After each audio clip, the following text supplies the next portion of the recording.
All right. Good evening, everyone. Welcome to the Intrapreneurs Tribe monthly webinar. And today we are looking at the topic, leveraging AI as a career growth companion. Leveraging AI as a career growth companion. And we're saying we want to leverage this not just as a career growth companion, but also to help us in decision making and strategic thinking. And today we have two people that are very versatile when you are talking about AI. And one of the persons we have here on the call is known as a human AI. Beautiful enough, she is Abby. She's fondly called Abby, and she is a very warm AI strategist. Like I said, she's known as a human AI. I believe that by the time she starts talking to us, we get to understand why she's called human AI. She's a keynote speaker, and she's a builder of practical and safe AI systems. Not only that, she's also the founder of Bloom's Consult. Okay, she has trained hundreds of professionals in practical AI adoption globally.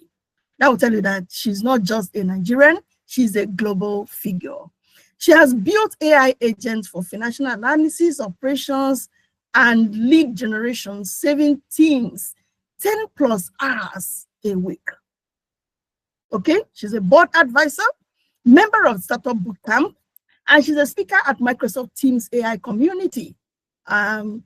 She brings down to earth this AI. She's going to break it down, because sometimes when we talk about AI, artificial intelligence and all that, people are wondering, what is this AI? So she's going to break it down for us to make it clear, doable, and relevant to us as professionals. She has over 15 years of C-suite experience leading strategy and partnerships. Join me to welcome Abby on the call. Join me, just use your virtual clap to welcome Abby on the call. All right, and we have the second person. The second person is known as Jude Onukogo. He is currently pursuing his doctorate degree in business administration. He works with IHS Stars as a dispatch and logistics lead. And he's also an AI-driven, he's an AI-driven and logistics strategist transforming business efficiency. He is a Microsoft certified AI engineer, okay? And as a dispatch and logistics lead at ISH Towers Nigeria, he manages deployments to over 19,000 sites and architected a logistics framework system leading to over 500 million naira in cost saving within 8 months. He's a founder and product developer. By BizReg experts, he built sales funnels that converted 2,000 plus leads into loyal customers within few months. He holds an MBA in banking and finance from UNN and currently pursuing his doctorate degree in business administration from Rome Business School. He merges cutting-edge AI with supply chain innovation to drive growth. Join me again to welcome Dr. Abby. I have to call you a doctor because I'm sure that very soon you're going to finish, your course in your doctorate degree. So let's welcome Abby and let's welcome Jude on the call. And the way we're going to do it today is that Abby is going to start. She's going to talk to us for about 35 minutes, 30 to 35 minutes. And then Jude will take over. And then question and answers will follow. Okay, so the floor is open to you, Abby. I want you to just give it to us. As simple as it is, as clear as it should be. We want to apply this as a career companion to help us in our strategic thinking and decision making. Thank you very much. I was just going to run away now, but I decided to stay back because I was wondering who you were introducing. I don't know if it was me, but so let me first of all, what was it? Confess, I'm not a techie. I am a non-techie in the techie space. So that's who I am. So please just accept me as I am. So one of the things we are talking about is what is happening now. So I'm trying to share my screen and it's hanging. So that's to show you that everyone has their shortfall as we speak. 1 minute, I can't even find my presentation. Isn't that just amazing? So let me just say this. First of all, I want to tell a story about how I got into this space. Several years ago, I was trying to build an EdTech app because I'd been in the financial space for, I think, I met them in the game anyway, but I've been there for like 15 years and, you know, went from banking and then went into tech. But I'd always been in the commercial side of things. But what I noticed was that for those coming from banking then, they would have this issue of, you know, trying to integrate into the fintech side of things, you know, because they expect you to hit the ground running. I don't know if that's what happens now, but that was what we experienced at the time. So I saw that there was that break. So I said, okay, I wanted to gamify, you know, the fintech knowledge for everyone to share. So I went after a developer. Sorry to developers in the house, but that began the nightmare of my, you know, my app development journey. Because Jude, you're laughing. Okay, so I definitely you understand what I'm talking about. Because it was as if I had never, you know, managed the project before. Because it was either I was chasing them for something or, you know, there was that back and forth and it was just going on and on and on. And I felt that things could be done better, you get. So I decided to go to join this boot camp where they were teaching how to build products yourself. I was like, okay. And they said you didn't need to have any coding skills. I said, okay, I would love to see this. And that rabbit hole I entered actually got me my first AI product. And ever since then, I've been building for different companies, building for myself. And then I've also had to start teaching people how to build, you know, with respect to their own specific use case. So what I'm trying to drive out here, first of all, is that anyone at all can do this. So far, I was able to do it. You can use AI in your specific, you know, your specific situation. It can apply to your use case. And in this case, what we are looking at is career advancement. So I'm just going to be sharing my screen now, and then we're going to be talking about this. So I'm Abby once again, and I just would like to say that you should accept me in whichever form I'm showing up today. Now, what exactly are we looking at here? AI has, you know, come to stay. We see it everywhere. We have seen a lot of stuff going on with AI. And it's just very interesting. Please scrub the wall, okay? Can you hear me? Hello? Ihoma, please, could you mute? Thank you. Okay, so can I continue? Yes, please, you can continue. Oh, okay. I was just going to ask that what is the formation of the people we have in the room? I know that I came on the offensive, or is it on the offensive when I started talking about how, you know, my encounter with developers. So I'm sure we'd have some tech people in the house, we'll have some operations people in the house. I'll have quite a number of people in the house. And the truth is, I know that you're all busy people. So I'm actually very appreciative of the fact that you're spending your evening with me. And I would also like to appreciate Chinyere, you know, Dr. Chinyere, for actually inviting me. I'm just this small girl trying to make it in this world. But what I would promise you is that by the time we're leaving, you would understand exactly how to make AI your personal career growth companion. So we're not just talking about, you know, productivity hacks here, but we're looking at genuine career advancement through smarter work, better decisions, and strategic thinking that would impress leadership. Because it's when you impress leadership that you can actually get the growth you want within the organizations you belong to. So let's jump right in as we go now. So before we dive into solutions or talking about things we could do, I just wanted us to have like, you know, an honest moment about the reality of our work today. Because we'll be solving problems together, I wanted us to just, first of all, acknowledge what the problems are as at today. What problems do we see within the space that we belong? So I'm just going to be painting some scenarios based on, you know, what I have experienced, and I want to see if it is painfully familiar to you. So the first is that you have spent an entire evening or your entire weekend researching something for a presentation you were about to make, and then you later discovered that you're only presenting for 5 minutes. Anyone in the room, has anyone experienced this before? Please just drop yes in the comment section so I can see that I'm not the only one here.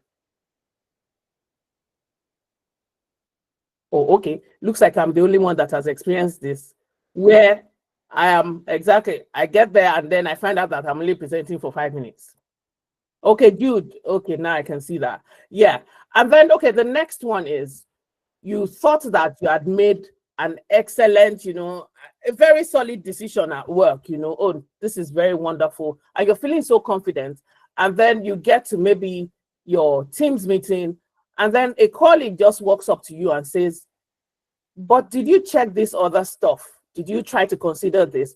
And then suddenly you discover that you didn't actually have the full picture. Has that ever happened to you before? Please, if it has, just let me know.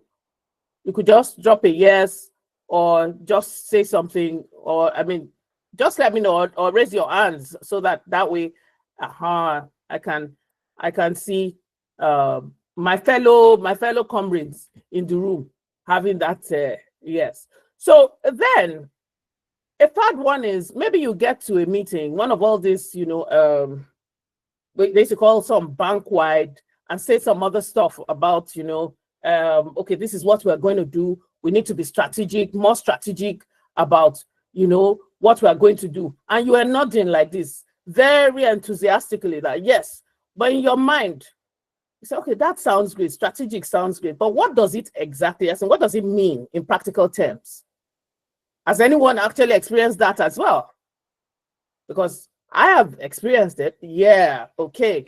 So here is my personal favorite. So, and this is the one that will make me know whether I'm the only one in this struggle. So maybe you have at one point in your career Googled how to sound smart in meetings. Has anyone done that? Okay, so there's no judgment here. We've all been there. So what this is showing me is that we're all dealing with the same fundamental challenges. Yes, I can see everyone. But the beautiful thing is that when we solve these challenges together, we are all going to benefit, and we need to do this by using AI as our strategic partner. Now, let's talk about what AI can actually do for your career beyond the obvious. So everybody says it makes things faster. Yes, I can work smarter. But what does it really mean? So I want you to think of AI not as a single tool now, but think of it as 3 interconnected superpowers that work together to accelerate your professional growth. So the first on the list is productivity amplification. Now, I'm not just talking about you sending out more emails or finishing reports faster. That's good, but I'm talking about it fundamentally changing how you actually spend your time.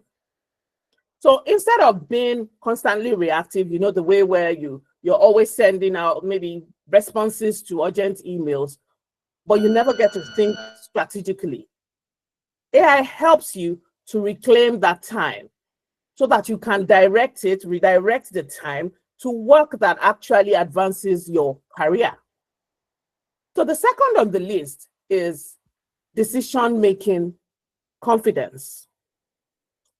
Now, how many times have you made a decision and then you spend the next few days wondering if you made the right call or you made the right choice? This in itself is not a problem. Or what about times when you avoided making a decision, you know, totally because you felt that you didn't have enough information? AI can help you by giving you research power so that you can make those decisions with genuine confidence. Then the third on the list is strategic thinking accessibility. So this one is a big one for career growth. So before now, strategic thinking used to be something that only senior executives had time for because it took time, you know, hours of research, analysis, and all. But AI has democratized that so that you can actually contribute insights that would impress leadership regardless of, you know, your current position, whether you're an ET, a BO, or even a middle level, you know, professional. So now here is my, you know, question to you. Which of these 3 superpowers do you think would have the greatest impact on your career right now? You could just drop a rocket icon if it is productivity. You could also use, you know, this target icon if it is more confidence in your decision making. Okay, you want to get it spot on. Or you could use the pink brain if it is, you know, decision making, or the pink brain if it is strategic thinking, because, you know, we have different things we're thinking about that would help us. Now, what I'm just trying to let you know is that these 3, they don't work in isolation. They definitely work hand in hand and they amplify each other. So when you're more productive, you suddenly have time to make better decisions. And when you make better decisions, you can think more strategically. When you think more strategically, your productivity also skyrockets because you're working on the right things. So that in itself will create that beautiful upward movement that would accelerate your entire career trajectory. And that's why we're here. Now, let's start with productivity, because this is like where people see their first breakthrough, you know, and it creates the foundation for every other thing we'll be discussing today. So I just want to share some numbers with you, which I'm sure you can see on the slide, where, you know, GitHub, I'm sure we know GitHub, definitely where, you know, we can actually access different, not just technical documents. You can use it as a repository for your CVs, for the different work you've done. GitHub actually did this research, and they found that, you know, professionals that are using AI assistants complete their task 55% faster on the average. Then another study showed that workers save more than 5 hours per week when they use AI strategically. I just want us to think about that for a moment, because that is like you getting back a full work day back every single week.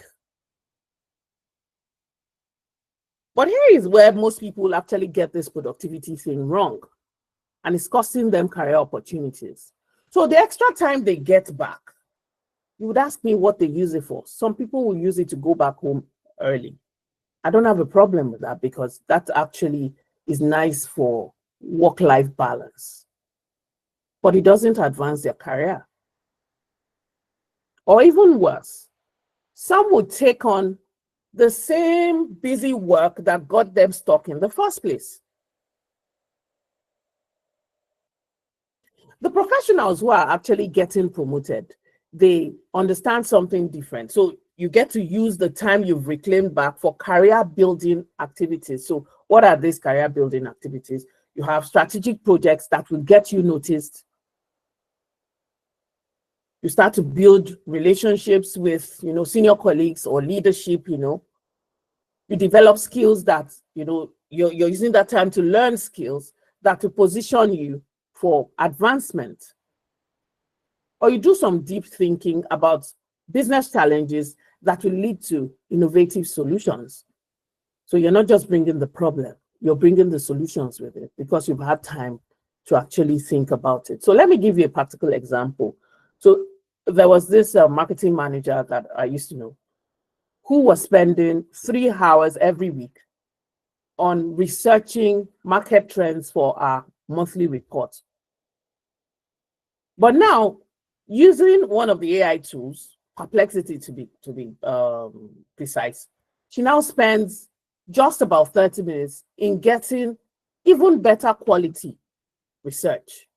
So what does she do with the remaining 2.5 hours, the extra hours she got? So she would analyze the trends she has gotten.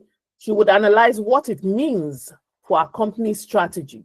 And then she's able to present recommendations to senior leadership. The transformation in how she uses her time is what got her promoted.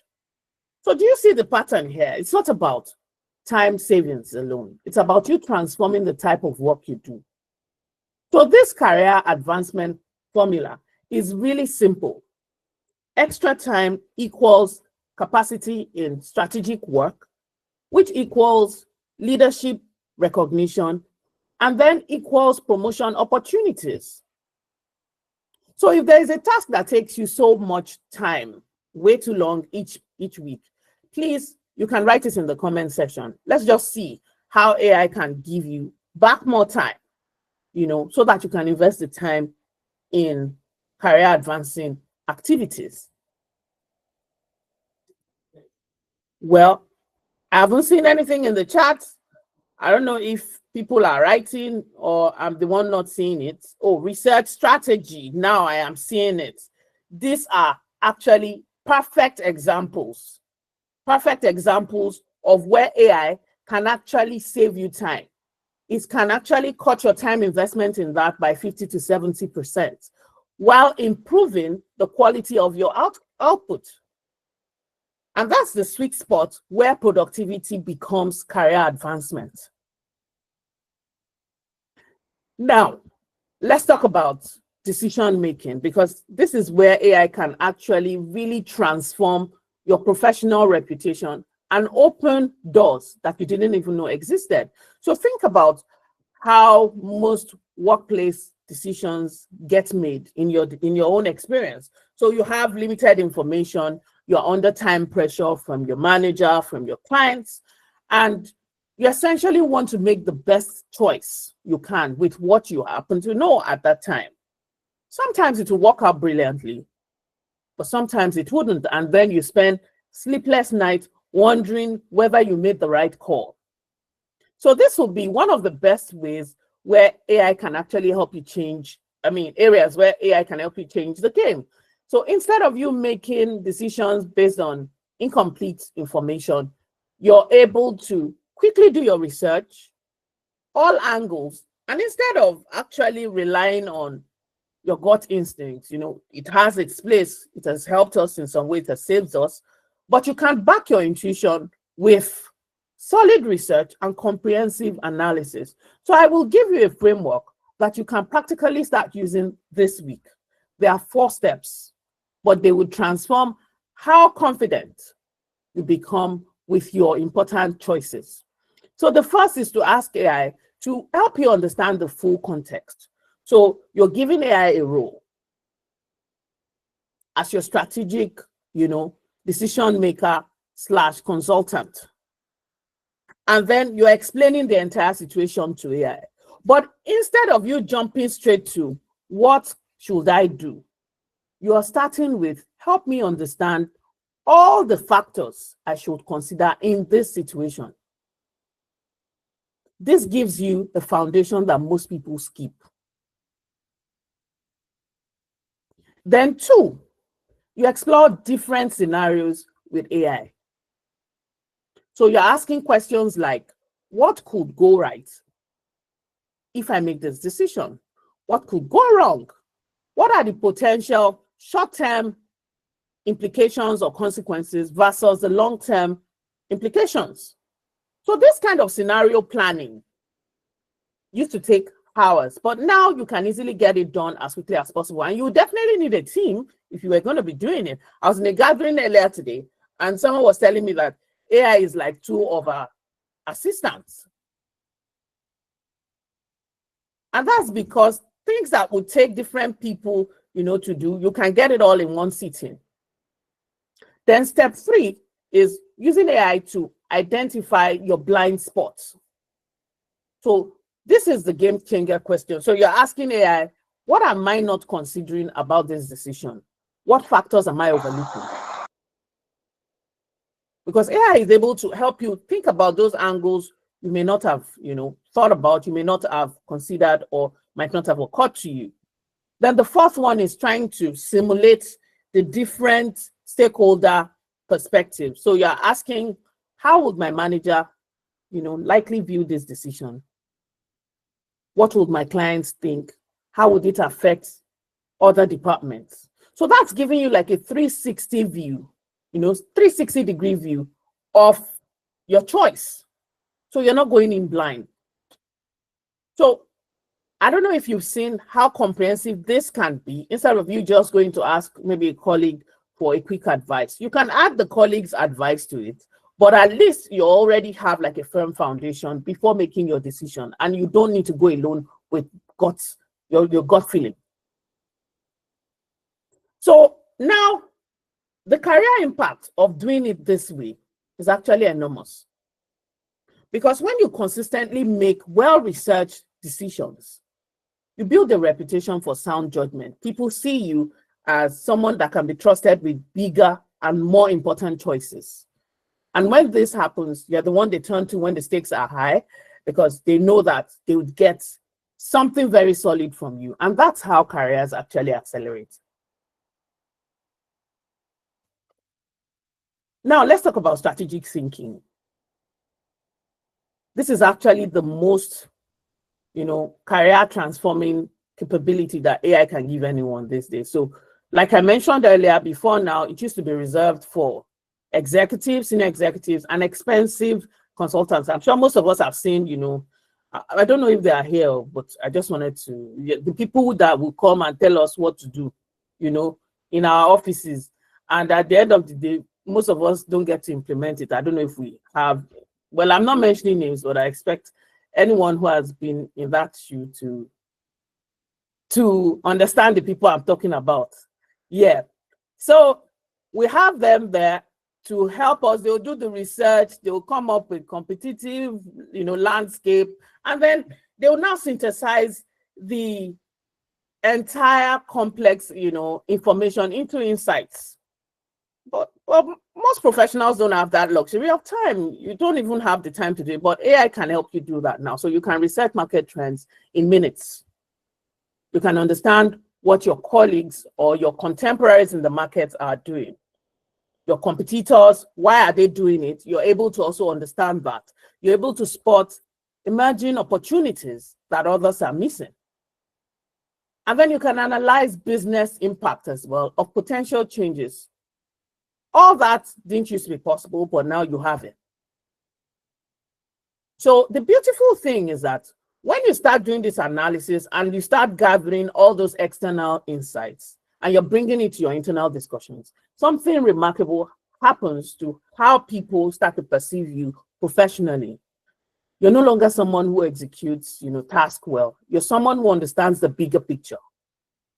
And you can contribute to strategic conversations.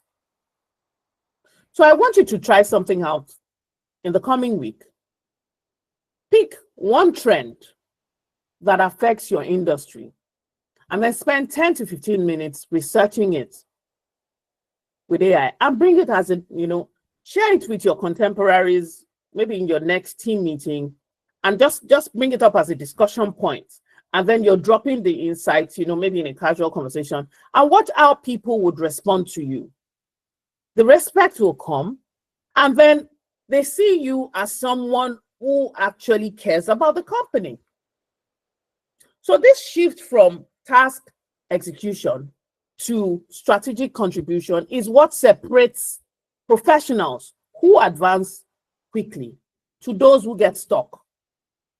Because when management starts to see you as someone who thinks strategically about business decisions, they will naturally include you in the planning conversations. You start becoming invited to meetings, important meetings, and then you'll be considered for advancement opportunities. Now, I also want to address something that I've been seeing constantly, with professionals, and I think it's a mistake that wastes a lot of time and then prevents you from getting the right results, that you need. So you see professionals approaching AI as if they are collecting different cards, maybe like all those Pokemon cards. What do they call those cards now? I can't remember. But those collection cards. So you hear about 1, 2, you sign up. You hear about the next 2, you sign up. The next one sounds interesting, you sign up again.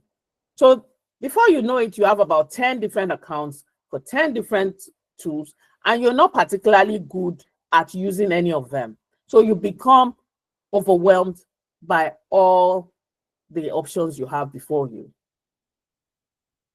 This scattered approach is the opposite of what actually works.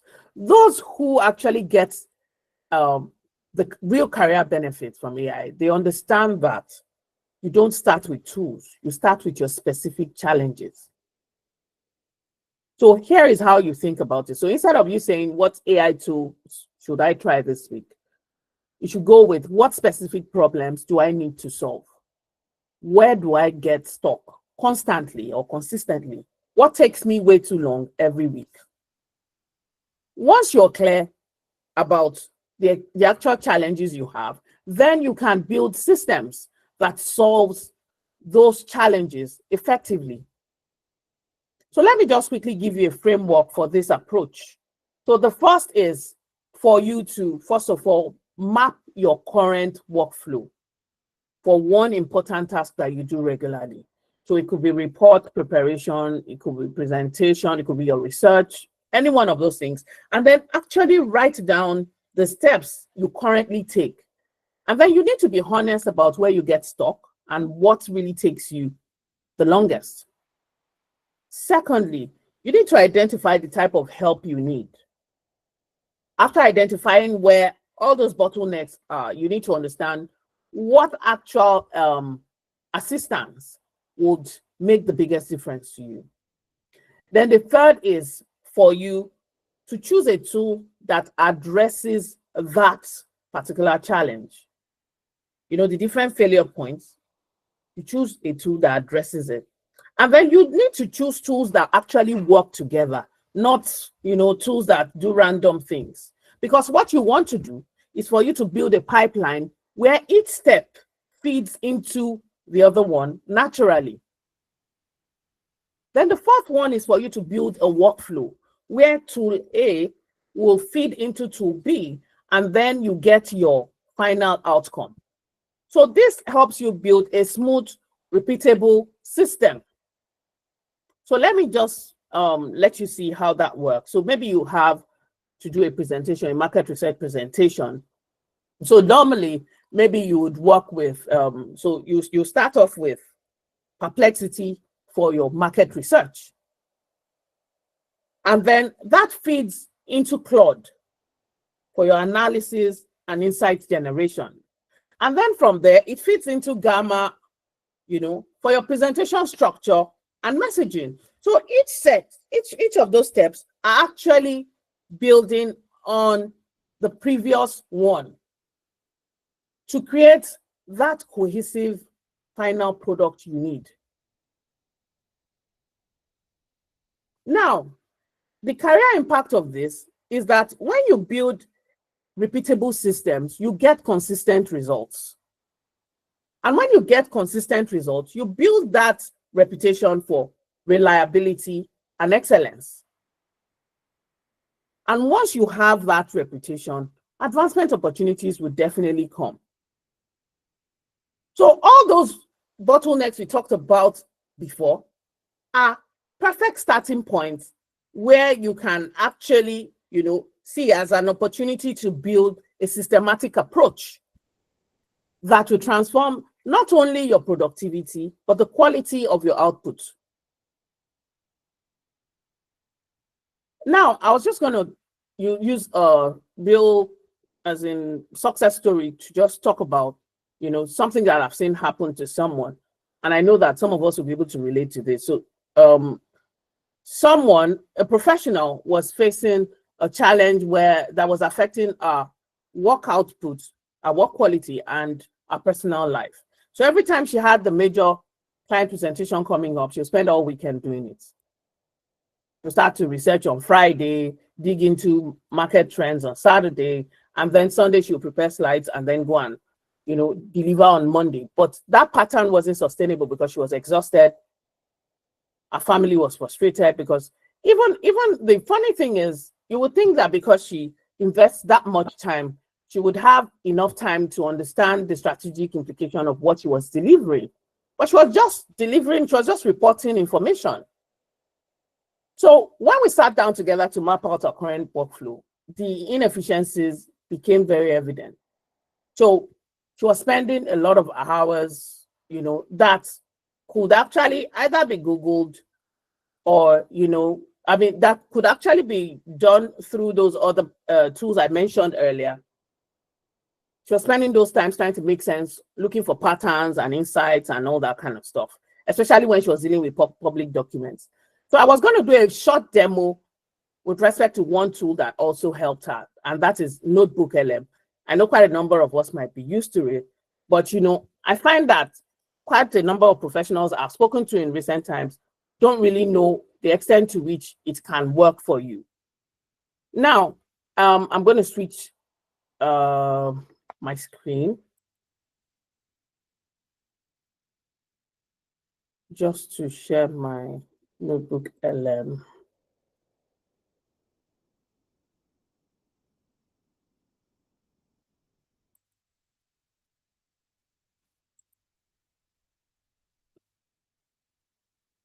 Okay, so this is Notebook LM, and it's a tool by Google.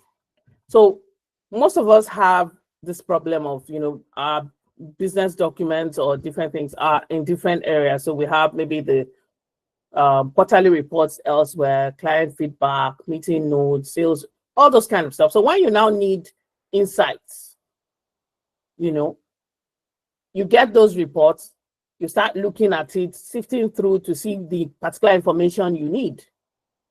So you waste time digging through files. Now, instead of reading through, 50 pages of documents, you can actually use Notebook LM and you just ask it questions. So let me just ask the first question. So this particular one were demo documents I put together, and they contained the things I talked about, okay, client feedback, market research, all this kind of stuff were there. You get? So some of those public industry reports you see are also in here. Now, I'm asking that what should our marketing priorities be based on client feedback and sales data? For some of us that our office has this Google Workspace, that they've subscribed to Google Workspace, you can actually have this accessible to you. So within minutes, it's able to give the results that we need.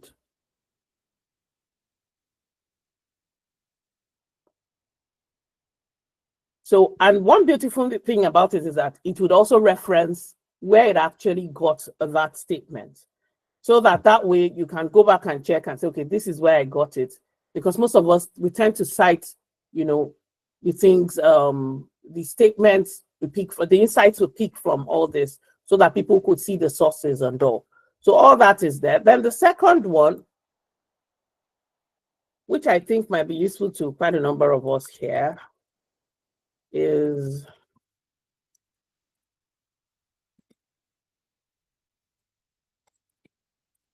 and the reason why offices actually are leaning towards this is because they don't use your data to train. So whatever it is that is uploaded here is actually, it's private. So unlike the public, the public AI tools that you see, most of them use your data to train, except you go into their settings and then you say, don't use my data to train. Whatever you share here, whatever you upload is never used to train their data and train their tool. So that in itself is another quick win for it. So what I'm just trying to let you know is that with this now, all those industry documents you get, all those what is it called? Competitive analysis and all those things you try to do can be done through this tool and in a matter of minutes. Now, another beautiful thing about it is if you're somebody who doesn't like to read all these things, you can tell it to load the conversation here for you and it will turn it into a podcast, which you can join and then ask questions and then you get the answers. So for people who prefer the audio version, you can use this. And then it can give you briefings and then FAQs, which can also be like talking points for you when you go into your meetings. So that in itself is something I thought I should share. Let's go back to my presentation now, please. I should be finishing in a few minutes. 1 minute, let me just get it again.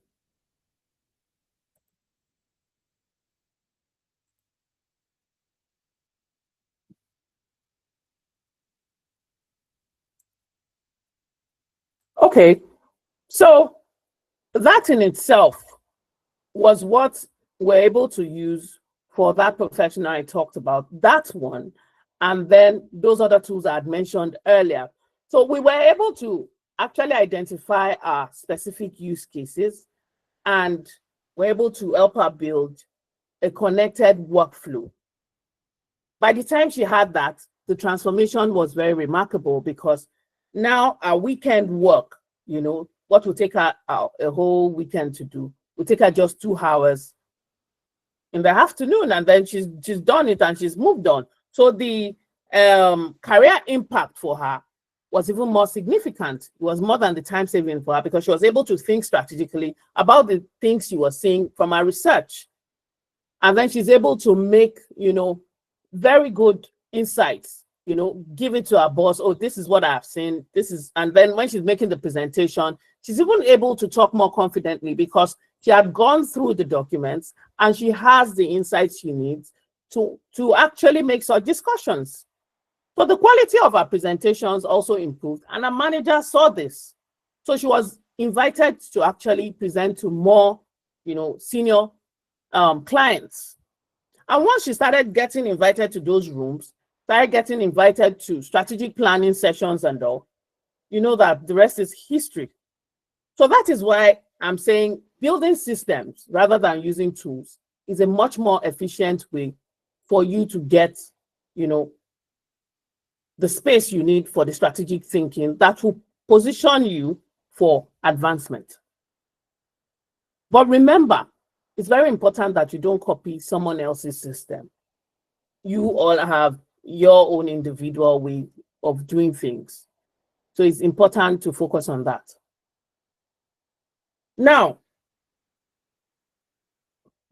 let's also address something that I see that is usually overlooked, but is pretty important in these climes that we are in, especially if you want to advance your career. You want to be seen as someone who is responsible and who is using AI in an ethical way. That is very critical for your long-term career success. So using AI ethically isn't about you limiting yourself. It's more about you building the trust and the credibility that is needed for you to accelerate your career. Because think about it this way. So AI skills is already getting common. I must say, they said in a few years, there'll be a lot more. But what will differentiate the successful professionals isn't just the technical expertise. It will be the wisdom in using it in a way that enhances your judgment, not replaces it. It shouldn't replace your judgment. So these things that I put out there are just 4 principles that should serve you well throughout your career. So the first is be very transparent when you use AI. So it's not as if you make a big announcement. You could just say, oh, I used AI to research industry trends for this analysis, and here's what I found. It actually builds trust. Instead of people thinking, oh, did you use AI? Did you not? You're putting it out there, and you explained how you used it. So the second thing is for you to always verify the facts that it's given to you, because AI can be wrong, it hallucinates. So you don't even want to, put things out there that are not correct. So you have to make fact finding a very standard part of your process, because your professional reputation depends really on that accuracy that you bring to the table. Then the third is for you to maintain your authenticity, your voice, your perspective. So like I said, AI should enhance your thinking, not replace it. So you are the one with the insight. You're the one who understands your company's culture. You're the one who understands, the workplace dynamics in terms of maybe the stakeholder relationships. And these things should drive your recommendation. So AI will give you the research power and then the analytical capabilities, but your judgment would guide the conclusion. Then number 4 is that you should respect confidentiality. So don't, or never is the word, never upload sensitive company data on public AI tools. Use it for general research, your analysis and all. Use tools that are recommended by your organization, but make sure that confidential information is kept completely separate. It's important that you build a reputation as someone who adopts AI, thoughtfully. There are quite a number of people who use it without consideration for them, for implications, but don't be that person. Use it strategically and responsibly. When you use it that way, people tend to respect you more and trust your judgment. And because you're also maintaining your authentic voice, you become someone who enhances, AI. You're not being diminished by it. Now, how does all this translate into concrete career advancement? All this we've been saying, because that's what we're here for. So the progression, I put it in 3 levels, and each one of them build on the other. So level 1 is enhanced performance, because when you start using AI to complete your work faster and to bring out a higher output quality, you begin to consistently exceed your expectations at work. Then your manager starts to notice, oh, this person's work is more thorough, yeah, presentation is more insightful, all those kind of stuff will get you noticed by leadership in a positive way. And then when you start to make those informed decisions using AI research, you can build a reputation for as someone who makes sound judgment. People start to trust you with bigger and more important decisions. So they start to turn to you when they want to make strategic decisions, or they need strategic input or some thoughtful analysis. Then level 2 is strategic contribution. So this is where career advancement actually begins, because you're using AI to research industry trends, like I mentioned earlier, and then you're able to bring those insights to your internal meetings. So someone say something. No, go ahead. No, please, you can continue. Okay, so this is not about you becoming that tax executor. You are contributing to strategic decisions, strategic discussions about how the business should go, because you see the bigger picture. And when you start to also solve workplace problems using well-researched AI-assisted solutions, people start to see you as a problem solver. Leadership starts to ask you to lead initiatives, and then you take on projects that actually have real business impacts. The third is leadership positioning, where you start to demonstrate the qualities that get people promoted to senior roles. When you start to use AI to drive efficiency, efficiency improvements in your team, you show management potential. And then your strategic thinking will also show you as an executive level candidate. So you're not just trying to become this innovation guru. No, you're using it to become exceptionally good at the core professional skills that really matter, which we've mentioned: productivity, decision-making, and strategic thinking. And AI will help you to excel in these three areas simultaneously. And this will create a compound effect on the career trajectory. Now, I've put together an action plan, which I think everyone here could actually just do when you leave here. So the first is to build your AI workflow. What does that mean? You're choosing one task, like the task we talked about earlier, and then you're building a systematic approach that saves you time and also improves the quality of your output. But here is a very crucial thing, which is where most people miss it. You need to track and document the improvements, the time saved, the quality enhancements, the value you are creating. So when you have your performance reviews, your advancement discussions, that documentation is your ammunition. So week 3 and 4 is where you're concentrating on strategic contribution, where you're using AI to research industry trends, your competitors' ways and all, and then you're finding natural ways to bring it into meetings. And then you're applying that decision-making framework we discussed earlier to an important choice you need to make at work. So the goal is to establish you as someone who thinks beyond the immediate task, but you are bringing valuable insights, which shows that you actually see the bigger picture. So you're building a reputation of someone who makes well-researched decisions. But it's important to keep documenting where those decisions, that decision process led to better outcomes than you would have achieved otherwise. The last part, which is for week 5, is leadership positioning. And this is where you are solving a workplace challenge using your AI system, and then you're presenting a comprehensive solution to leadership. You could also be even volunteering to help your colleagues, with AI adoption. So that way, you are driving technological advancement within your organization. But please track. If it is a positive comment you receive, if it is your inclusion into strategic decisions or conversations, please track. If you have been asked to lead, please track.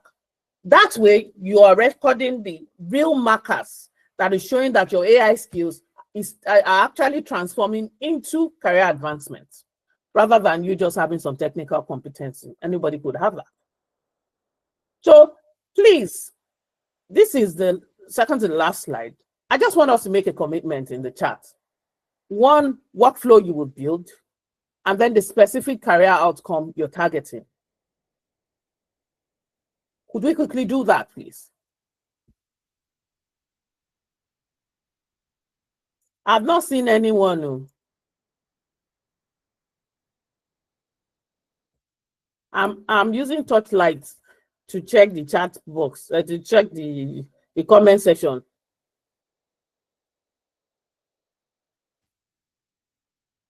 Nobody has written anything.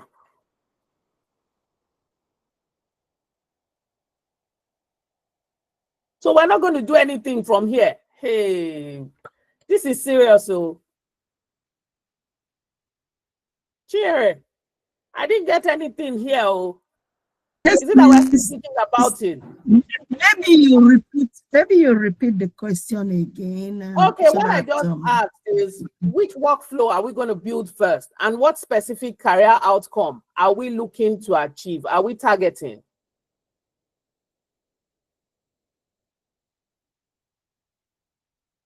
So it could be that maybe your research workflow or a presentation system, and then what you're targeting is like promotions, new roles, leadership recognition, all those kind of things could be what we are targeting, you know.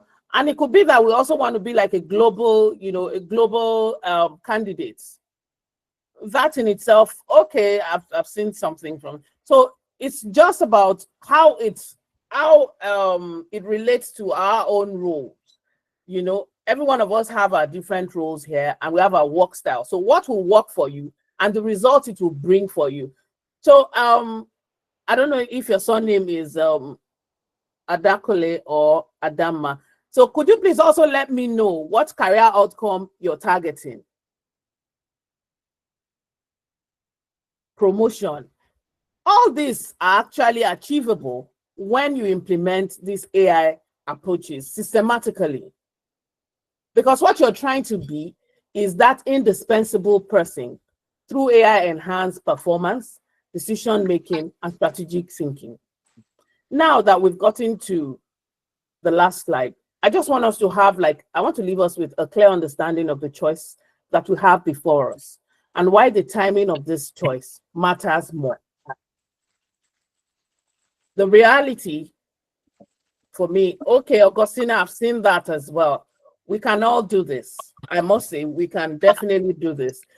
And so the reality of our job market is that it's becoming increasingly competitive.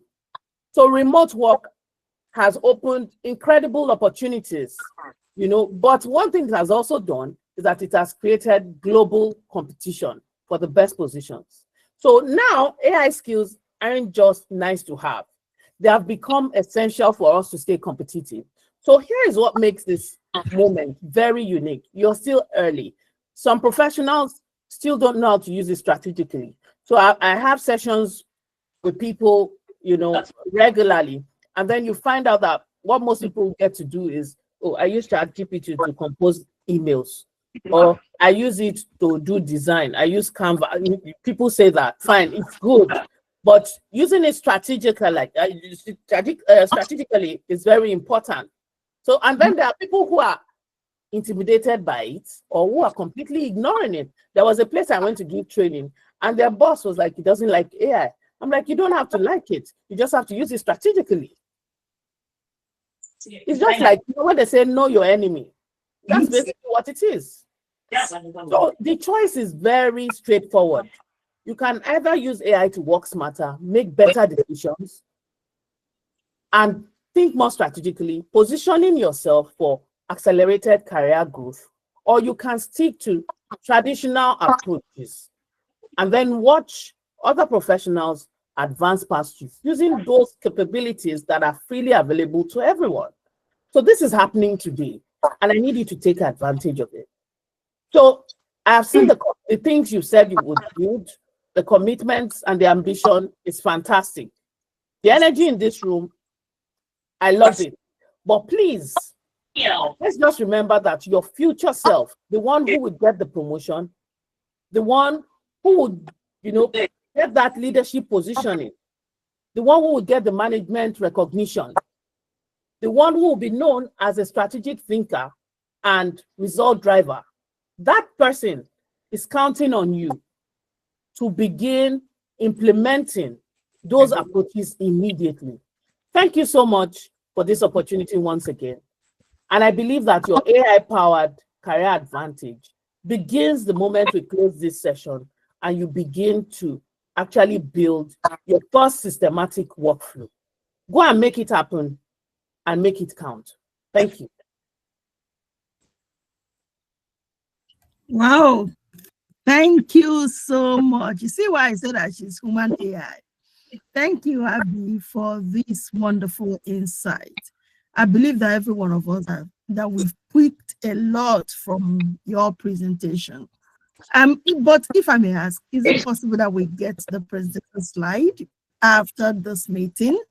I believe that it will help us to go through what you have taught us today and then maybe internalize them very well and to apply them to what we work. It's We just really because appreciate it's if you can normally make I it don't happen. give it out, but I would share it with you.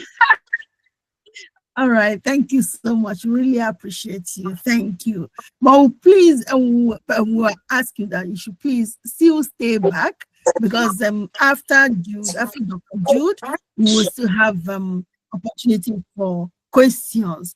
People, please, I want to ask everyone, please give us some time today. We know that we usually end our webinar by 8:30, but today is quite different. We have two major speakers that are here with us, and Abby has really spoken to us. So you can jot down your questions while we listen to Dr. Jude to share what he has for us today again.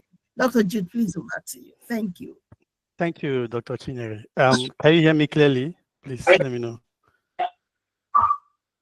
Light blue, fancy dress. Yes, we can hear you. Please proceed. Oh, that's great. I must say I'm quite excited being with you today, and especially sharing the same platform with Abby. I've been listening with keen interest, and I say I'm really happy to really share the same platform with her. Also, what I'm going to do today, I'm not going to spend more time repeating the same thing she has already done, but I'm going to add to what she has done, just like a backup. So permit me to share my screen right away. And let me know when you see my screen. Jesus. Jesus. Let me know. Yes. Can we see? Can see. Oh, Yeah. great. Yeah. Yeah. Yeah, I'll say I call this unlocking potential. My major interest is in the use cases, right? She has done a lot of work generally. So I just want to look at the use cases, something we can apply right away when we leave this webinar for your career growth as a companion and also for strategic decision making that will help you in your career. So just like as earlier announced, I'm a Microsoft certified AI engineer. Also, by way of background, I didn't come from the tech background. I'm actually a non-tech, but I was able to also train with Microsoft, and then here am I, certified by Microsoft. So there is this saying that you're not going to lose your job to an AI, but you're going to lose your job to someone who uses AI. This is true. Because what is happening right now, there are a lot of layoff going on. Big companies like Google, Facebook are doing a lot of laying off. And what they are doing right now is to use AI agents to replace some of the repetitive tasks that other employees do, especially from beginner to middle level, right? They're replacing those job roles and they're using AI to do those jobs.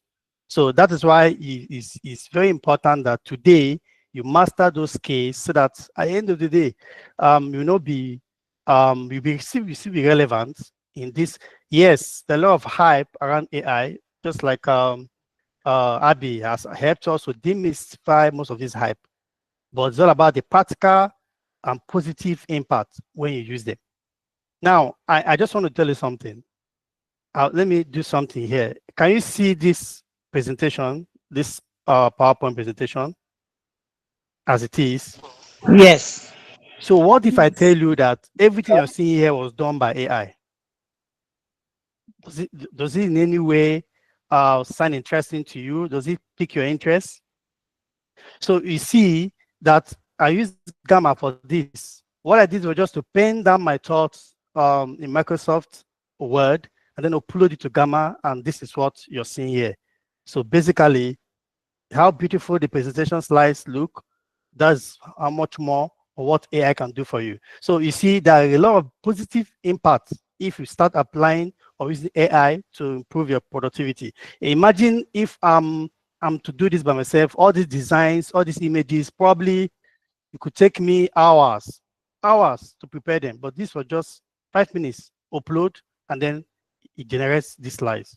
So what am I talking about? So you can use AI for writing and design. I'm talking about use cases now. That's something you can apply right away. AI tools like Copilot and Grammarly can assist you in writing emails, memos, and agendas. Just like this presentation, you can also use AI like Gamma to build presentation. You write down your thoughts, you upload them on Gamma, and then within a few minutes, you have a beautifully designed presentation you can give right away. So another thing you can use AI to do is for job search and also to conduct meetings and summarize meeting notes. I use AI a lot, especially when I'm preparing for interviews. I remember I've used AI to, what I did was when I had a job application, what I did was to upload the job descriptions, what the company is looking after, the skills. I'll upload them into AI, and then I ask AI, okay, generate like 15 questions that can come from this job description perfectly. And I've used that a lot, and it helped because most of the questions that actually came on the day of the interview actually were things I already practiced with AI. So it makes your work easy. You're more confident because you're prepared ahead of time. You also use AI to also, build your CV. Let me show you something in a minute.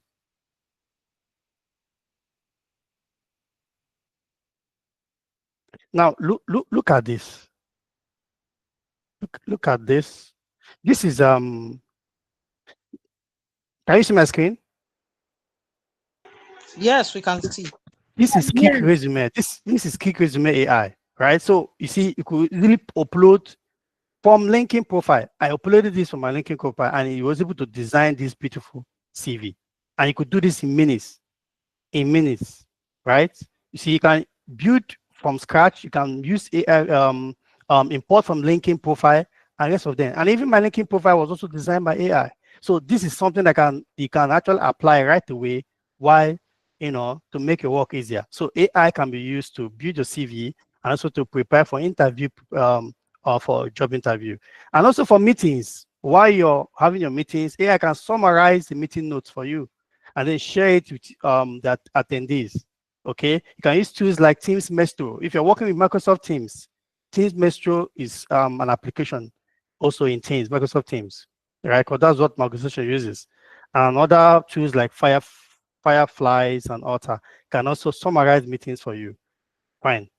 Okay, so let's continue.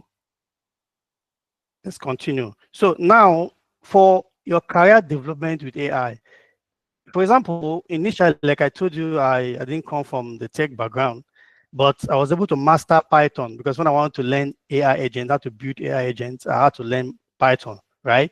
So what I did was to do prompting, just like Abby shared earlier. I told AI, please, can you give me like a 3 months, personalized learning pathways, like step by step each day, probably 1 hour a day, how I can master Python.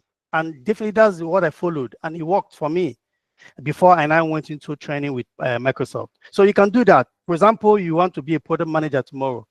You can ask AI, what are the skills needed, the skills required to be a project manager. It can list those skills for you. And then you can ask AI, can you show me maybe in the next 3 months, give me a personalized step-by-step training on how I can get to that, master those skills and get to that level as a product manager. It will do that for you. And you see, it makes your work easier.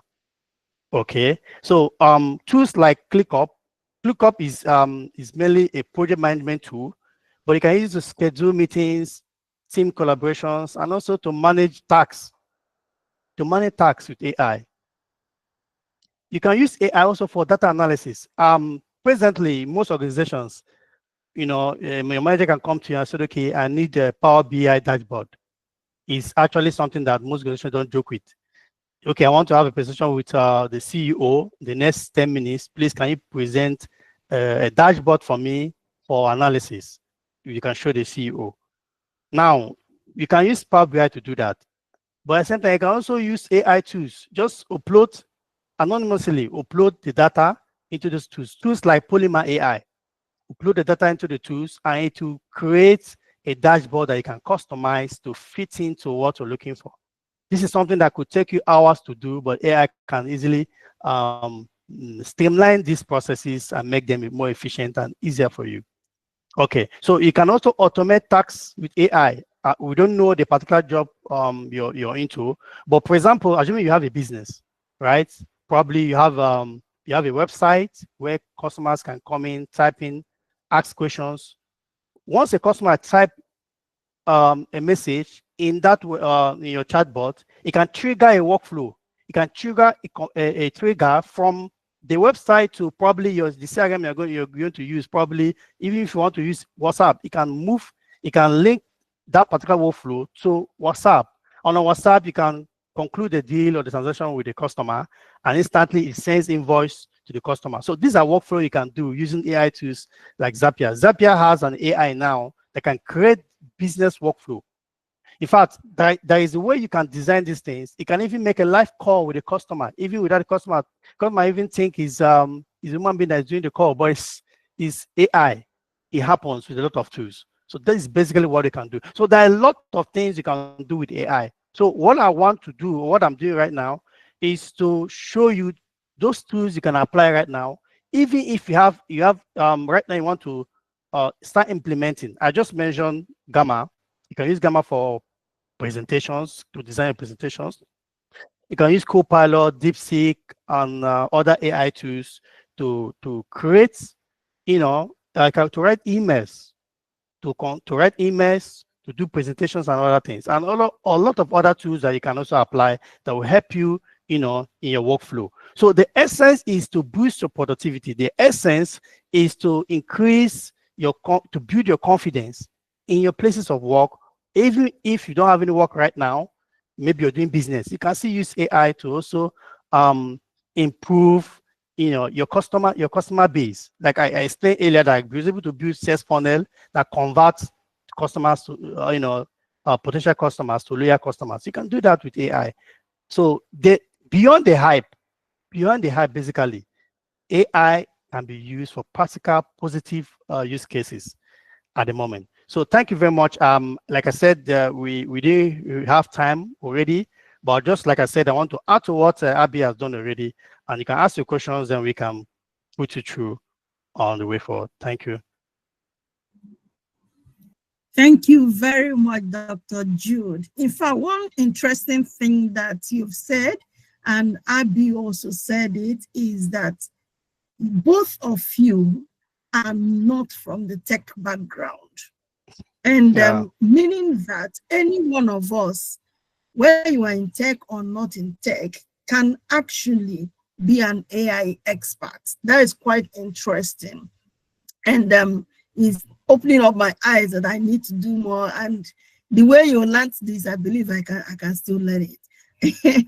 I'll come to you anyway to guide me on how to go about this process, because I'm really interested in learning this guy and how I can apply it to my job. Thank you so much, Dr. Jude. Thank you, Abby, for this wonderful presentation you've given to us today. So the floor is open for anyone that has questions.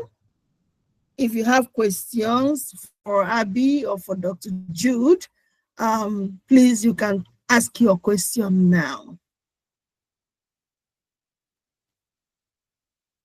I don't know if somebody has dropped a question.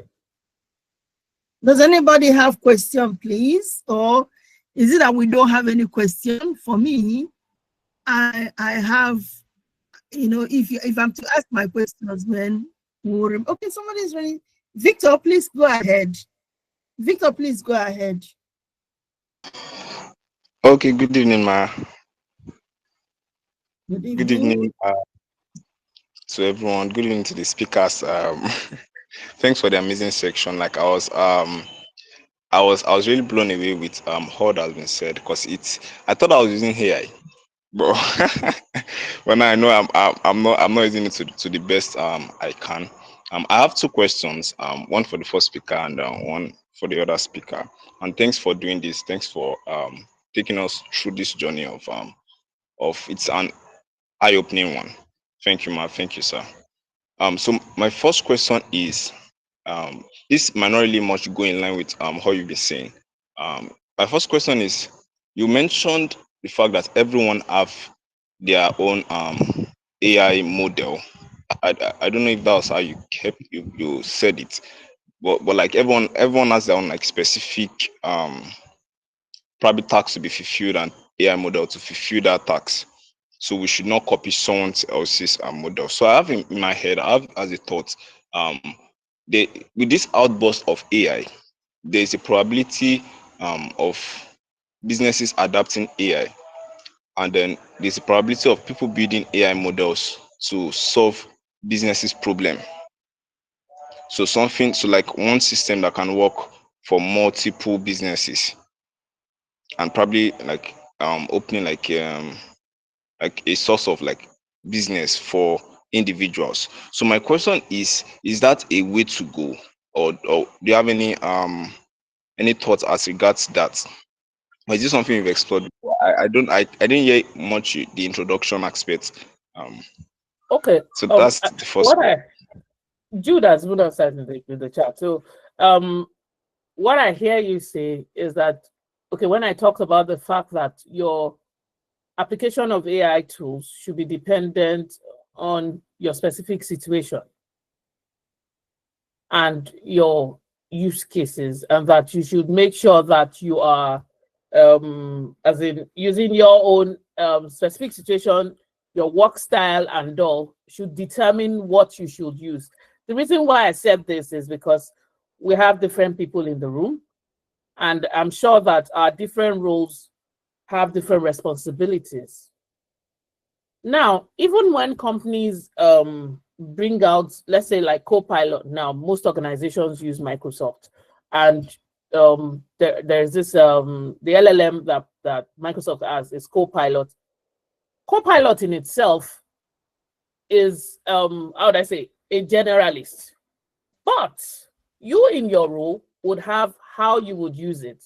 You could be using it for data analysis, and then the other person is using it for maybe, okay, so there was this thing that I did the other day. I was talking about use cases that one could use Copilot, and then you could see that some will use it for presentation, some will use it to even answer questions when they are on in a meeting. So, because Copilot has a way of listening to, the conversations that you have when you're, in a meeting or something. You could use it to answer, whatever question has been asked, or it can tell you to give you a brief with respect to the meeting note. So that actually shows the diverse ways that you can use it. But when you talk about businesses, saying that you're creating a model for a business, I think that's a different ballgame entirely. You get? That was what I thought you were talking about in terms of being able to use AI for what applies to you specifically. Do you get? But when you're designing for businesses, it's possible for you to productize a particular AI tool, or AI solution for, let's say, like 50 SMEs. But the truth still remains that the way people will use it, including, how would I say, the different roles that will use it will differ, will always differ. So there is no one specific way or one size fits all for you to use those tools. Yeah. Let me know if you need more clarity. I would like to add to what you responded to. Yeah. To make it more clear. So just like Abby just explained, it's all about use cases. I'll give an example. The third-party logistics we work with, they do what they call, they write Webi manually, right? So you have this Webi that is manually done, and then we still have persons whose their job role is to, collect this data from the Webi, and they write it manually. So you see that it's tedious. This is what they do every day, and it's repetitive.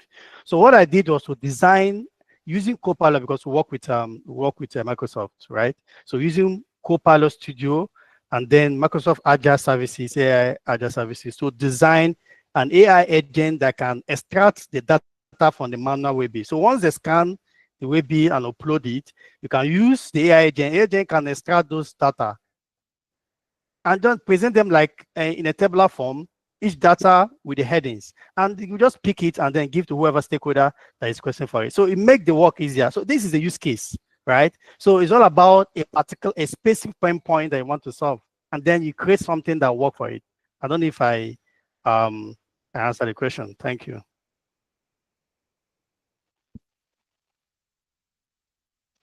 Yes, yes, you did, sir. I did, ma. Thanks for that. Thanks for that. Yeah. Thank you very much. Thank you, Victor, for that question, and thanks, Abby and Jude, for the responses. I don't know if we have any other question, but Adam asked a question. I think it's been answered already. What AI tool could you use for logistics and supply chain? I think Jude has already answered it. I can use any tool, and it depends on the use case. Okay, Alex, you have your hand up. Alex Iwuchukwu, please you go on. Okay, thank you very much, Ma, and thank you, Jude, for this presentation. So I'll go straight. I want to ask the first person a question, Madam Abby. So you mentioned about the importance of ethical use of AI. Don't expose public and maybe your organizational information. But we also know that in terms of prompt engineering, the more specific you are about things or contextualize the condition or the background to the AI, the more, will I say, fine-grained response it gives to you. So where do we draw the line? Okay, so I've had some of these questions, this particular question come up in a gathering some weeks ago. And what I have said to others and what I have practiced is giving the AI anonymized data. There is no reason why you should give, if it is your, maybe if it's my father's company, maybe, you know, but we all are working for different people, you get, and you must actually keep, you're a protector of your company's secrets. So far you are still working there, even after you leave in some cases. So it's important that when you're using AI, you can give it as how do I say, make the story very beautiful. Let it be very similar to what you're doing, but let that information be anonymized. Please, anonymized information is what you should give AI, especially because most times, except you're using these enterprise grade solutions, you know, like Microsoft now is enterprise grade. Then OpenAI's Teams, that their Teams package is also enterprise grade. So you can actually bet on the security, because that in itself cannot be shared. They don't use, as in, it's more like an agreement with most of the companies they work with. But even at that, I would expect that your organization would be trusting you to keep their organizational documents safe. So the best you can do is to anonymize whatever information you're giving while giving it the best context as it is. That's basically what can work. So that's how you strike a balance. Give it stories that are similar to yours, but make sure you're anonymizing all the way. That means you're not putting your company name, you're not putting details that it would use to actually recognize that this is this company. Yeah. Okay, thank you very much. My second question, which may be similar, will go to the second speaker. So I know he shared a list of use cases for AI, and part of it is meeting, right? The meeting, the one that helps Otter, Firefly, that helps summarize meeting. And I know the way those AI works is that once you configure it for maybe for your email, a particular email, once that email is registered for a meeting, the AI wants to attend the meeting. And once the AI is allowed to the meeting, it starts recording. So in the case of ethical use, and now we are bringing in let's say Firefly, and they will be in the meeting, they will go through the meeting. At the end, he summarizes the meeting for you. And there are no risk about the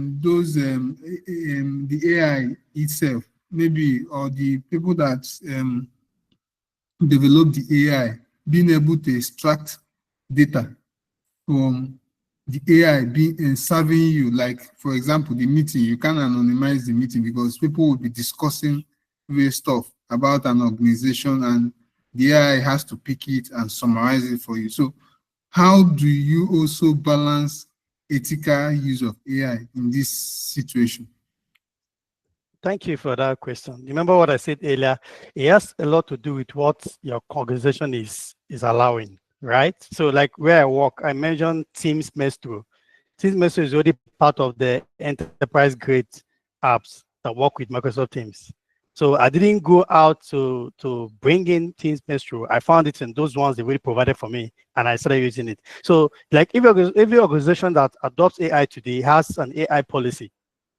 So you go to the policy, they will explain everything there. You have to follow it. So that's exactly what I did. Even when I got into AI, I had to look at my organization policy, what is possible, what I should not do. And then I followed it.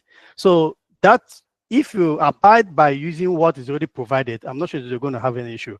So if you have a personal business, you can use anything you want to use, just like Abby said, you can use anything you want to use, but be conscious of the data you're providing, anonymizing the data. But if you're working in an organization, whatever they allow, use it, because definitely that is what they want you to use. I don't know if I answered the question. You raise your hand again. Yes, because you mentioned that every organization has an AI policy. But I know in Nigeria, a lot of organizations are still doing cash off. Some are still trying to understand what AI is all about and how it will impact them. So, which is, I won't say is a very... not really every organization. Every organization that already adopted AI has an AI policy before they adopt it. So before you roll out something out, you tell your employees, this is how we're going to use this responsibly. So that everybody will be guided by what is obtainable and what is not obtainable. So if you've not adopted AI, there's no need writing a policy about it. You understand? Yeah. So if, for example, I want to make my work easy, and you mentioned about building dashboards using Polymer AI. Yes. And even if I don't share that this is for organization XYZ, I'll be using real data to be able to come up with a dashboard, because I'll have to copy the dashboard to my work. And I won't say if it's the number of accounts or number of in billions. I won't call it another thing, because it will produce the dashboard, and I need the dashboard as is so that I can take it to my presentation. So there's a limit to how you can anonymize in some use cases. So how do you, because it's looking like a gray area where if it's, for example, you're using the ChatGPT, those models, maybe you're trying to ask questions, how do I go about this? Then you can anonymize. But when you are using something like building dashboard, trying to create a design, you have to tell it exactly, because what you give in is what you get out, and what it gives you out is what you use. So it is looking like, where do we really draw this line? Yeah, so I know where the concerns are coming. They are very valid. Just like I shared. So if I'm working with in a company that adopts Microsoft as its ERP, right? They provided Power BI with Copilot. Now I can use Power BI with Copilot to do the dashboard instead of doing it from scratch, right? So that is what they provided. So I don't need to hide anything. The company is already allowing that to happen. So I'm talking about whatever company you're working with, ask questions. What do they allow, right? Look at their policy, look at what they allow, and then work with it. So if you're doing your personal thing, maybe your personal company, you can choose any tool you want to use. But if you're dealing with a company, you have to be very conscious of what they allow and then go with it. I'm not sure you're going to have problem with data privacy if you're using, because even all their data goes to that same organization. We use Microsoft. Microsoft Outlook, Microsoft Teams, or every data, everything is with them already. So what are we hiding? So you get the point I'm making. So it's all about use cases. It's all about what they allow, and then go with it, and you'll be safe. Okay. Yeah. I just wanted to add to that the truth is the fact that your company has signed up with them, you have no problem. Do you get? They already, before they bring anything to you, or just understand that the IT team, the compliance team, all those people would have sat with the people to check what, the data sharing agreements are. And Microsoft in itself would not want to be sued time and time again. So most of those things, when they call something enterprise grade, they already put it there that security, the data security on that is top notch. There's no sharing. There is nothing of those kind. Then for other, the public ones, some of them, if you go into their setting, you can actually, toggle some of those their buttons that would not allow your data to be shared or to be used for training. So before you use a tool, you can try that. But the truth is, the fact that it is out there in the public for anyone to use, even when you're paying for it, it's possible that your data is being used to train their tool. That's just it. So, but once you're doing the organization one, you're safe. Yeah. All right. Thank you very much. I want to ask one question.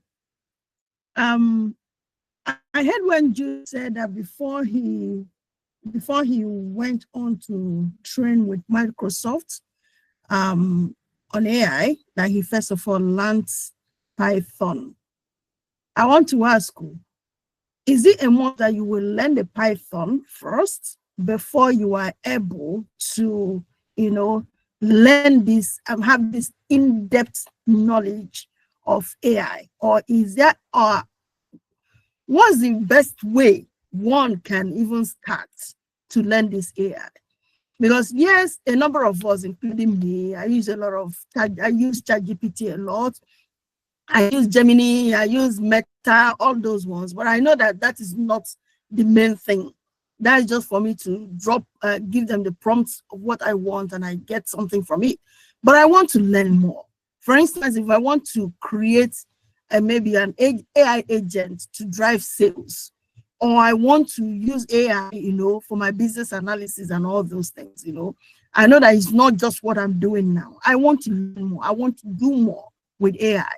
What is the best way for me to start to be able to get to the level I want to? Thank you. Okay, Abby, I should answer. Okay. Okay, I was fine. just going to say that I remain a non-techie, and my goal is to ensure that everyone who is not a techie understands AI in a non-techie way, in a practical, hands-on way. So as a non-techie, who I just recently started checking out Python, you get? But the reason why I did it had nothing to do with that, because if I were to look at the things I had done, it was just my own curiosity that led me down that path. But I can tell you that even as a non-techie, you don't need to learn Python. If you really want to go maybe in depth into the techie side of things, you can do that. But I can assure you that you don't need it. So there are tools today that even if you want to build, they call them no codes, which was what I used to build the MVP of my AI products. Yeah, that was what I used before I now moved on to, build the mobile app and all that. Until today, people are building things solely on no code and AI tools. You're building AI agents. Look at Lovable now, Jude. Lovable, the likes of Cursor, all those tools. You can even code with those tools, code with AI. So they're taking your natural language. What do they call natural language? This typing that all of us are doing one after the other. They will take it and translate it into a code for the tool to build, different products for you. Exactly. So if you want to build a business analysis tool or something today, or you want to build an AI agent. Okay, so there was something I built some days back, and I put it there. So maybe like somebody comes to sign up on your Calendly and says they want to book a meeting on your Calendly. So there are 3 agents. There's a manager agent, so there are 4 agents. There's a manager agent, then there are 3 sub-agents. So the manager agent will take the details of the person, their emails and their names, and pass it on to the other sub-agents to go and check out their details, to research their LinkedIn profile and any other news that they have, and then use that to give you like a meeting preparation report, telling you about the person you're about to meet. And it's a no-code tool. Exactly. So you don't need to. Yeah. So it's your use case. Like we're still saying, your use case will determine what you need. And you can start from the very scratch as a non-techie and still achieve the same results you want to achieve. Yes. Exactly. So let me add to what you just said. Why I threw that part of learning part on, because I wanted to be techie, right? I want to go into deep, not really because I really needed it. But then, just like you said, there are no code tools you can use. If the AI tools, you can chat with them. Normally, they say English is going to be the next programming language. In fact, Python and the rest of them will be nothing. Just tell AI what you want to do. You can tell it to write code that you want to build an app on this. Please write the code. It will write the code, and then you take it to those tools where you can build it using those codes. So you don't need to actually learn programming, any programming language, to know how to build AI agent. So I think she has basically answered it. Yeah. Thank you. Thank you very much. You know, I will still come back to you, Abby and Jude. Anyway, we'll take it beyond here. All right, so we have Rosemary raising her hand. Rosemary, you have a question? Hello, Rosemary, are you there? Hello, good evening, madam. Hello, can you hear me? Yes, good evening. Thank you very much. We can hear you clearly. All right, thank you very much, Dr. Jude, Madam Abby. I so much enjoy the lecture and other things. Thank you very much. It was a wonderful section. I appreciate that. Then my own question is, I've been trying to build websites using AI, but I'm not getting it right. Please, what is the right thing, the right tool to use? Thank you. Like a business website or organization website. Well, there are quite a number of them. We just talked about Lovable now, and there was even one that I saw some days ago. It's called Mixo. There is what's this other one as well? GenSpark. There are quite a number of them. Even Gamma will help you. You know, the deal is for you to have that interface. It might not be as robust as you would want. Maybe you want to host courses on some, you want to do all those kind of stuff.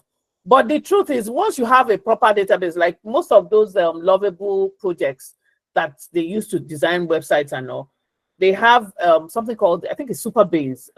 Jude, correct me, Supabase, that serves as their repository. That's where all those they use for their storage and all those what they call that thing, authentication, all those, they use all those things for the robust part of it. So there are tools like Lovable, there is Mixo, there is Gamma.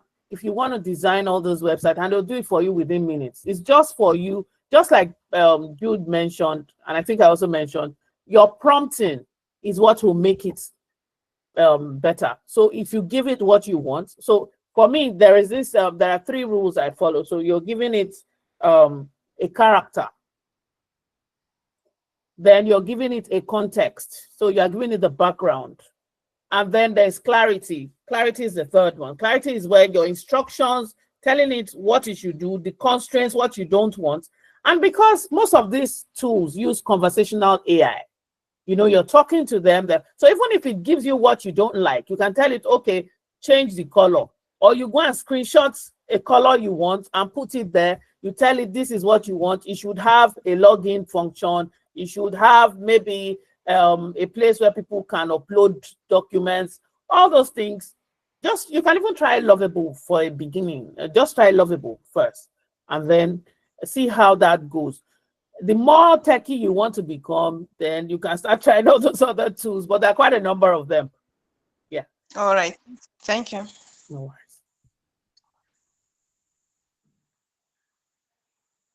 All right. Jude, I don't know if you want to say something or we move on. Yeah, so just an addition. I think she has basically answered the question. In addition, what I also do most times, I design the interface, right? So I can use mock-up tools like other side prototype tools. I'll use it to design exactly what I want. This is what I want. Then I'll put it to the AI. Say, please, can you give me something of this? Make it live, and then it will do it in minutes. So it's just another way to do that. And just like she said, when you're doing the prompting, do not give the AI everything, all the information. Just take it step by step. You can start like, based on her prompting, you can start with the character part, act like this person, act like this. That's how I do that. So it asks you to act like this, and then it assumes that position, and then start giving it step by step. Do this, it will do it. Now go, okay, do it further until you get everything. Because if you give it the whole context from the very beginning, it can be overloaded, and then to not give you what you want. So that's what I want to add. Somebody mentioned Wix AI. Fine. Most of these normal websites are also adopting AI to make their designs easier. So it's fine. Can use that. All right. Thank you very much. You're welcome. Okay, thank you. I think this will be the last question I will take. Augustina posted a question. She said, please, I want to ask, must one subscribe and pay for these AI tools before one can have access to use them? I think Abby tried to answer it. Abby said most of the AI tools have free tiers, so you can start with that. I don't know if you still want to speak to it, Abby, because she prompted me that she wanted us to talk about it. Yeah, because the truth is, if you end up subscribing to all the AI tools, that was what I said when I was there. You just have so many of them. And then, the funny thing is that most of us, even business owners, have this issue. They forget to cancel those subscriptions.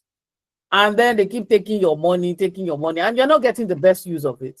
So it's very important that you try out the free tier so that you would even be sure that it can do what you want it to do first.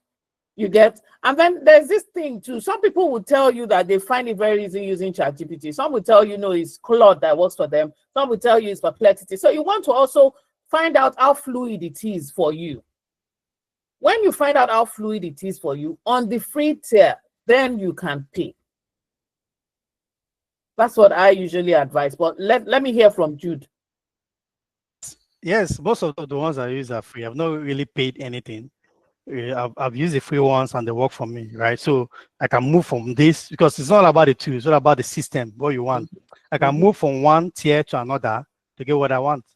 Okay. And tools like DeepSeek, is basically free all through. So it works for me most of the time. Just like you said, just get your hands on the free ones. Be sure of what you want to do. And if you now want to upgrade to something you pay for, that's fine. But be sure that this is exactly what you want to do. Okay. Wow. AI Guru, you said you're using the free ones. Man. Yes, now. It's very ask question. It's good to know. It's good to know. Wow, it's good to know. All right. Because I was thinking on all these things that you're showing us today, that maybe you are using the paid version. Please, how is that sustainable? Okay. How is this sustainable? Do you know how much some of this? Okay, look at some of those marketing tools. I don't know where Jude has heard of this clay. They charge about $130-something every month. Imagine that. When you are not Nigeria.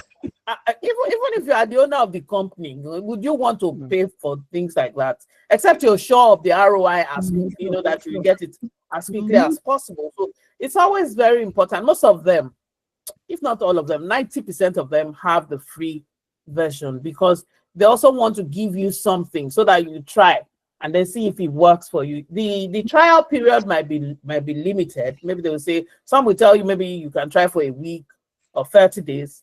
But some, they have that free tier forever condition, and then you can use it.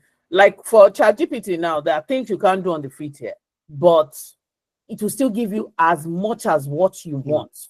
Do you get? So it's just depending on what you want to use it for. So it's still back to your use case. Your use case would always determine the tools you want to start with. Yes. So that's why you cannot depend on tools, because every day new tools come up better than the one you're using. So you keep subscribing, you lose the focus. So it's all about whatever works for you, use it. If a new tool comes up and it does it better, you switch and keep going. So don't master tools, master system. Exactly. Don't master tools. That's it too. Systems. That's great. All the way. I can see that Rosemary has her hands up. Yeah, she still has her hand up. Rosemary. Yes, it's becoming more interesting anyway. We are going to sleep here today. It's interesting. For those of academics, we always have this issue of plagiarism. So how do we go about it? I didn't hear that. Say that again. I didn't hear the beginning. Sorry. Okay, sorry. I say for those of us in academics, we almost have this problem of plagiarism. So how do we solve it, even though we write, that now we write often. Bombastic side eye. So bombastic side eye is what I'm giving you where I am right now. But I get you. I get you. While I don't admonish people to go the the AI way fully when you're doing these things. Because I always believe that AI should be the one you may be giving your first draft, and then you add your own thinking to it. Now I know that there are tools that you can use to humanize whatever it is you're doing. Yeah, there is humanized AI. There is undetectable AI. I'm not aiding and abetting. I beg, I was not there. I'm just having a conversation here. Please, everybody heard me. I was not there. Yeah. So those are the kind of tools like that. But please ensure that you're putting your own identity, your unique, your uniqueness in whatever it is you're getting from the AI. So AI definitely will give you something. It may have given some other person, but it would always change it. That's the predictability we have in AI. It will never give you the exact same thing, but if you use it that way, definitely they will know that it's written by AI. But there are tools that help to do that. Jude, please, so that we can both be. I'm interested in this. So that they can implicate both of us. That I get it. We're the ones that advise. Yeah. So yes, just like she said, I don't advise you using AI to do your research. I use AI for the draft, like outlines. Like tell AI, okay, give me outlines based on this, how I should follow, and then I start developing based on the outline. So it has to be original, because the original research has to be your creative thinking. It's not AI that will give you the thinking. And if you also want to publish in the international journal, they'll flag it. Yes, you can use Humanize and other apps, fine, but it's good that you're original about it. So start with, yes, publishers like Springer and other publishers have read through their AI policy, and they said that if you can just give them a statement that you use AI for this and that, they will allow this. These topics can change tomorrow. There might be full-blown acceptance tomorrow, but for now, it's just as versatile to use just for outlines. And then AI can also give you ideas they can develop by yourself. It makes your work easier, but don't use it full-blown from beginning to the end. Trust me, it's going to be flagged. Thank you. All right, thank you very much. You're most welcome. All right. I think even if we stay here till 10 o'clock, we're not going to exhaust it. But it's really been a quite interesting session. I know that we've learned a whole lot this evening. You know, it's an eye opener, and I'm going to do more engagement with both of you, on a personal note, But then, before we leave here, I want to ask, if we're able to, is it possible for us to organize a practical session on this? I don't know how many people that will be interested.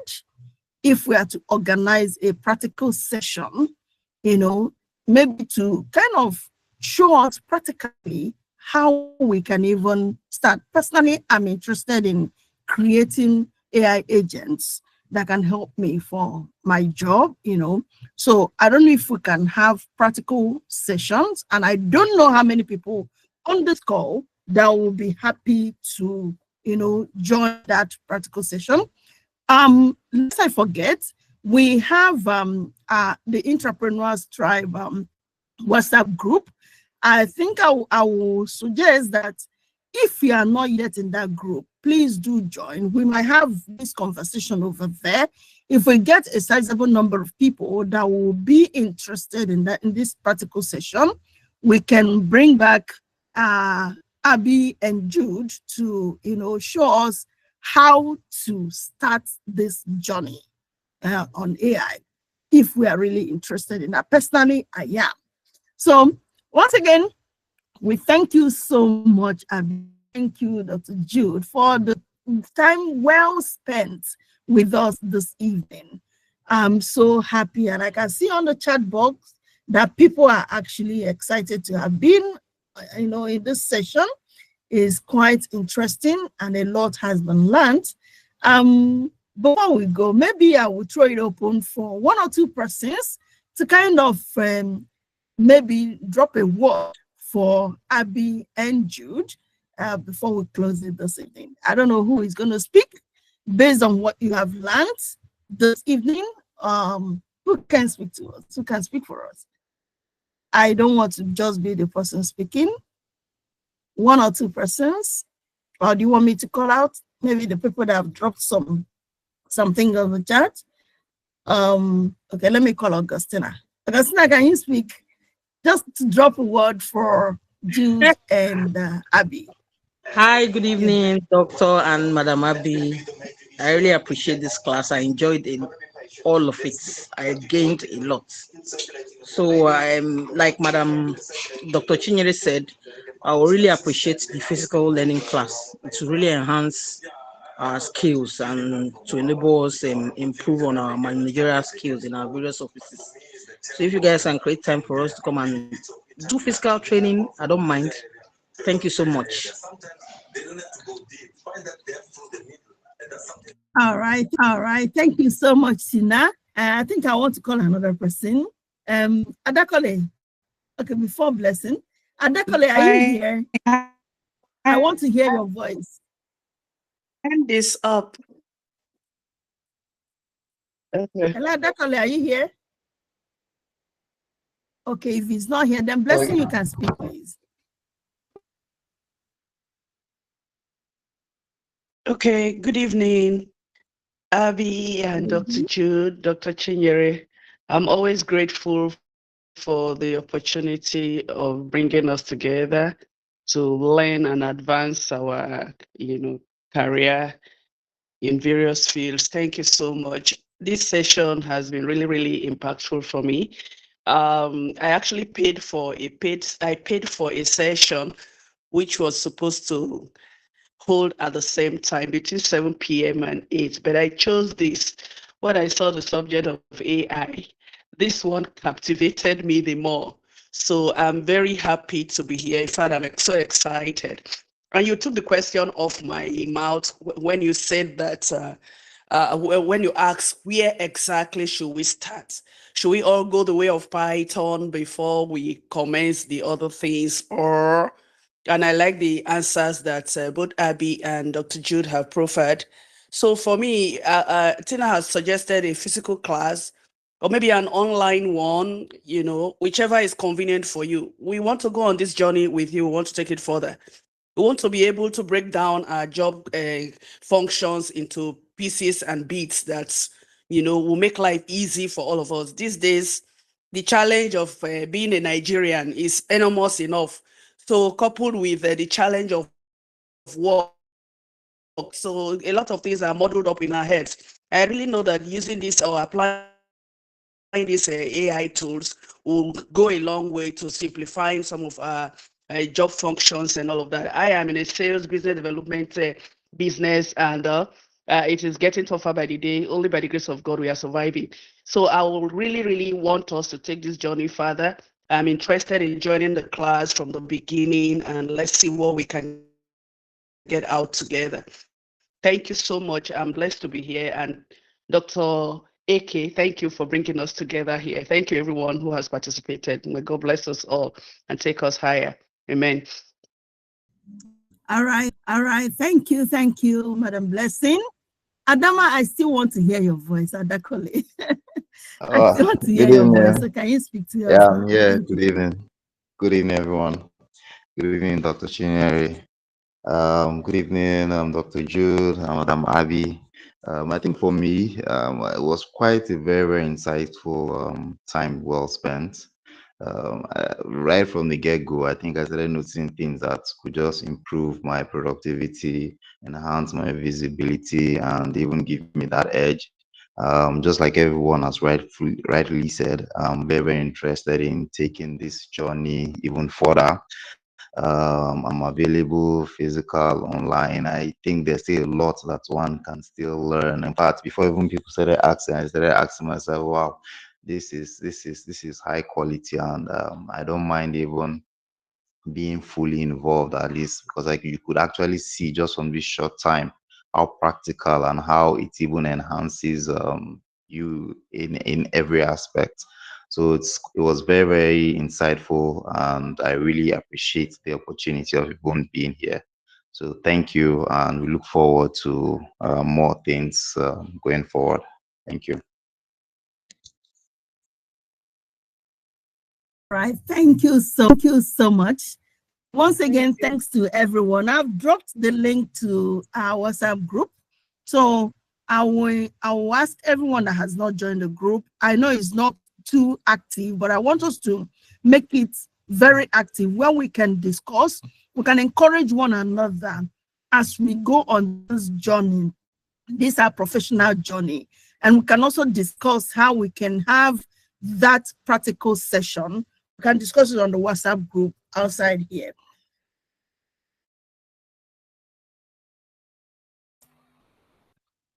Okay, but I noticed that Blessing was raising up her hands. I don't know. Is she raising up her hands, or is it me? I don't know. Am I the one seeing things? Okay. Sorry, I spoke earlier, so I'm supposed to take it down. Sorry about that. Okay, I was wondering. Yes. Yeah. All right. Thank you very much, Abby. Thank you, Dr. Jude. As you can see, a lot of us are interested in having that practical session. So I will engage both of you outside here so that we can agree on how we can go about it. I know it's not going to be, I'm not sure it's going to be a free session. I don't know. But we'll engage with you, and then you let us know what it will take us, whether it's going to be a free session or whether we're going to drop something for us to be able to have that session with you. I'm going to engage you on that, and then we agree. So, and also to see if we can get more people that can join that session. All right. So thank you so much. We really appreciate you. Today is quite different. Other days we usually close at 8:30, but as you can see, it's been an interesting conversation. And that is why we are still here, talking about this, and we can even spend more time, but we need to release people to go and prepare for tomorrow. And, a number of us will go to church tomorrow. I know Madam Blessing is going to serve in church tomorrow. Oh, and I have one of my uncles here, Dr. Emmanuel Imevere, all the way from South Africa. Doc, I also want to hear your voice before we leave here today. I'm sorry. I want to recognize you before we close for the evening. Dr. Maverick.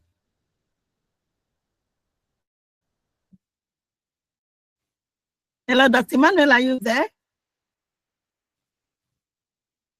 Oh, I guess it's not there now. Anyway, all right. So thank you very much, everyone that joined this meeting. We will reconvene again in July.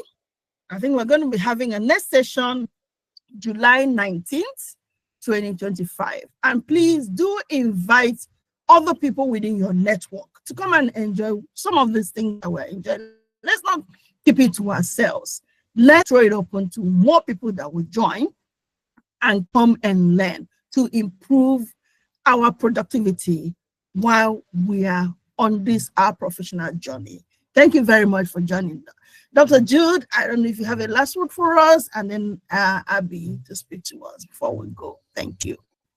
Yeah, sorry, I already dropped my my remark in the chat box. I said I had fun, really had fun. And thank you very much for the opportunity to share the platform with Abby, and also to give out what I know how to do better. Thank you very much. I appreciate it. Thank you, Abby. Abby, over to you. Last word for us. Oh, you're muted.